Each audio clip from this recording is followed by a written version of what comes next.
All right, so are you ready to dive into another Premier League deep dive? Always ready. Okay, good. Because today we are tackling the big question. Is Chelsea a genuine contender for the title? Or are they just pretenders, just hoping to make a splash? Yeah, exactly. Yeah. So to help us unpack this, we've got two great articles from the Premier League website. One asks, are Chelsea Liverpool's biggest title rivals? And the other breaks down that wild 4-3 win they had against Tottenham this weekend. Which, oh my gosh, what a match. Seriously, I Right. mean, it was a total roller coaster. Yeah. But before we get into all the details, I think we have to address the elephant in the room. Okay, what's that? Chelsea themselves are downplaying their chances. Oh, you're talking about Enzo Maresca.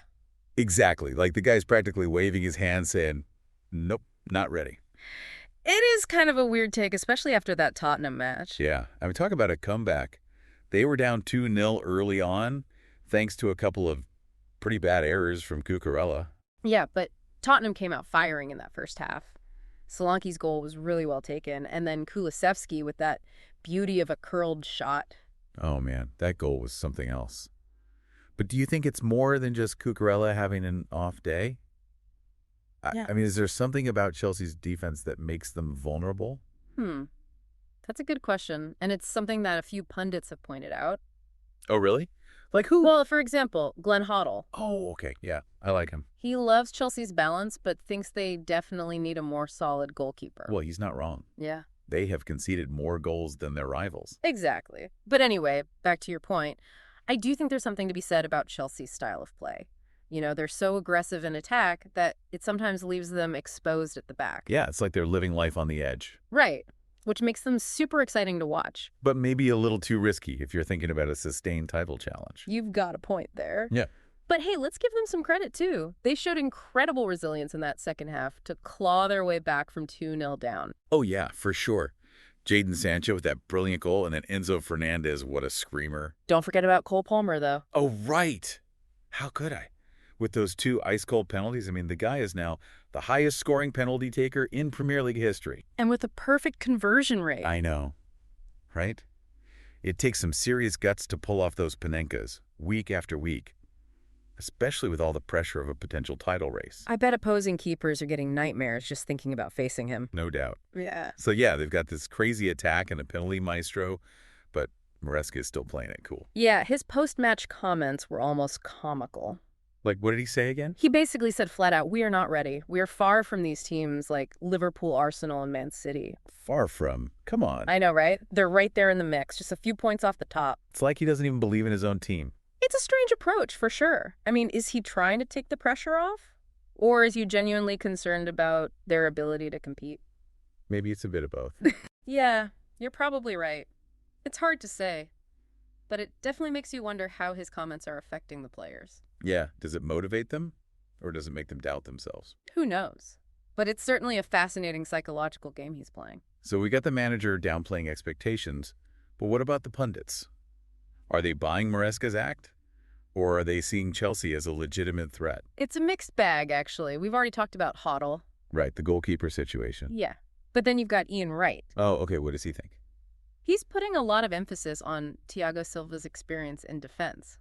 He thinks that veteran presence could be key to solidifying their backline. So basically experience over raw talent. Yeah, something like that. Then there's Dan Burn, who's a bit more hesitant. Oh, how come? He acknowledges Chelsea's offensive firepower, but thinks they need a more settled back four to be truly formidable. So he's not convinced yet. Not entirely. It seems like everyone agrees that their attack is phenomenal. Yeah. But that defense, it's still a question mark. So the million-dollar question is Chelsea's attack strong enough to cover up their defensive weaknesses? Can they just outscore everyone on their way to the title? It's certainly possible. They're leading the league in goals scored. And to add another layer of complexity to this whole thing, let's not forget about the upcoming schedules. Oh, yeah. That's always a factor. I mean, some teams have tougher runs than others, and that can definitely influence the title race. You're right. So let's see what we've got. Here's the interesting thing. None of the top four contenders, Liverpool, Chelsea, Arsenal, or Manchester City, have a particularly difficult schedule coming up. Oh, so it's pretty even then.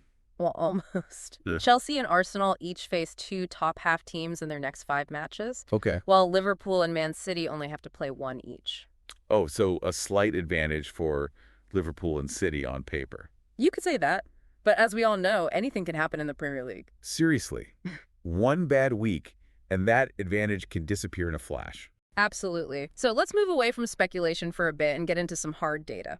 How did these top contenders actually stack up when you look at the numbers? Okay, let's do it. Hit me with the stats. All right, so if we focus on the 2024-25 season so far, Chelsea is absolutely dominating in attack. In what way? They've scored a whopping 35 goals. Wow. More than any other team in the league, and they've been racking up the away points too with 19 so far. Again, more than anyone else? Yep. So they're like road warriors. Basically. But here's the catch. While they lead in goals scored, they've also conceded 18. Which is? More than their main rivals, and maybe even more telling, they've had 5 errors directly leading to goals. Ouch. So it's like a classic case of, amazing going forward, but a little shaky at the back. Yeah, you could say that. It's a high wire act they're pulling off. So they're outscoring their problems for now, but for how long? That's the big question. Can they maintain this attacking pace all season? And can their defense hold up? Exactly, because if they have a few matches where the goals dry up, those defensive frailties are going to be exposed in a big way. Okay, so let's zoom back in on that Tottenham match for a minute. Yeah. I want to get your take on some of the key moments, beyond those early Cucurella blunders, of course. Sure. So, as I mentioned, Tottenham had a fantastic start. Yeah. They could have easily put the game away in that first half. But they didn't. Nope. They had a bunch of chances, but just couldn't convert them. Is that just bad luck on Tottenham's part? Or is there something about Chelsea's defense that forces those errors? Do they kind of invite that pressure? That's a good point. It's possible that Chelsea's attacking style creates those opportunities for their opponents. It's like they're daring teams to attack them, knowing they have the firepower to outscore them on the other end. Right. And you know what's funny about all this? What's that? Despite those early errors, Cucurella ended up with an assist for Sancho's goal. Oh, yeah. That's right. Talk about a redemption arc. I know, right? And then you've got Palmer, who actually missed a great chance to equalize before he stepped up for those 2 penalties. The drama. I know, right? He loves it. And on the Tottenham side, it's a little concerning that they still struggle defensively, even with key players like Romero and Van de Ven back in the lineup. Yeah, you have to wonder if those defensive issues will ultimately hurt their chances this season. Yeah, it's definitely something to keep an eye on. Okay, so to wrap up this first part of our deep dive, it seems like we've got a Chelsea team that's playing some really exciting attacking football. But with a manager who's downplaying their chances? And some pundits who are raising some valid concerns about their defense. It's a classic case of a team with a ton of potential, but also some clear weaknesses that they need to address if they want to be considered genuine title contenders. So the big question is, can they do it? Can they tighten up defensively without losing that attacking spark? We'll have to wait and see. But one thing's for sure, it's going to be a fascinating ride. All right, so we set the stage. Now, in the next part of this deep dive, we're going to dig a little deeper into some of the key factors that could decide this title race. We'll be looking at things like expected goals, individual player performances, and of course the all-important managerial decisions. So get ready because it's about to get really interesting. So, Chelsea's success this season might not be entirely sustainable. Oh, really? Why do you say that? Well, remember that article we talked about that asked, are Chelsea Liverpool's biggest title rivals? Yeah, what about it? Well, they dug into some really interesting stats comparing the top contenders.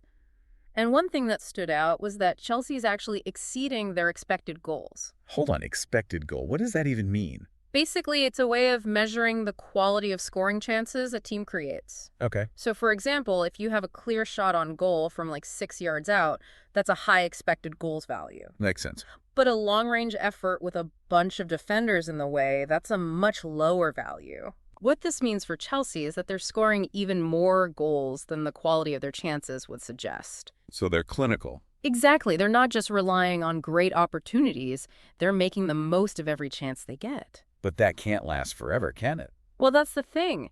Here's the flip side. They're also conceding more than their expected goals against. Which again brings us back to those defensive concerns. Exactly. It's like a double-edged sword. Amazing attack, but some leaky moments at the back. So they're outscoring their problems, but for how long can they keep this up all season? That's the million-dollar question. Yeah. And here's another interesting tidbit from that article. They pointed out that Manchester City has actually conceded 21 goals this season. Wow, really? Yeah, the most among the top 4 contenders. So even City isn't immune to defensive lapses this season. Huh. It really makes you wonder if this could be one of those seasons where attacking flair just trumps defensive solidity. Mm-hmm. Maybe the old saying, defense wins championships, doesn't apply anymore. It's definitely a possibility, and it makes the race for the Golden Boot even more interesting. Oh, for sure. Who do you think will come out on top? That's a tough one. I'm putting my money on Cole Palmer. With Chelsea's attacking style and his incredible penalty record, I think he's got a real shot. He's definitely a strong contender. But let's not forget about the other usual suspects, you know? Oh, yeah, like who? Well, Liverpool's Mohamed Salah is always a threat, and Arsenal's Bukayo Saka is having a stellar season as well. Good point.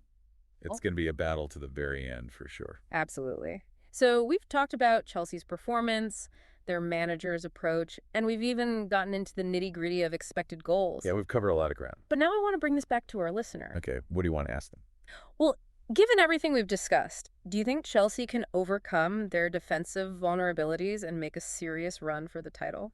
It's a great question. It really speaks to the broader theme we've been exploring, the balance between attack and defense. Because you need both to win a title, right? You can't just outscore your opponents every week. Exactly. It's about finding that sweet spot, that equilibrium where you're a threat going forward but also solid at the back. So defense does win championships. More often than not, yes. And while Chelsea's attack is undoubtedly captivating, their defensive inconsistencies could ultimately be their downfall. Unless, of course, Maresca's cautious approach is the key. How so? Maybe by downplaying expectations, he's allowing the team to develop without the weight of the world on their shoulders. It's a fascinating psychological game for sure. But even if they don't win the title this year, I think they've already proven that they're a force to be reckoned with. Absolutely. They've shaken things up for sure. So far in this deep dive, we've analyzed Chelsea's stunning comeback win against Tottenham.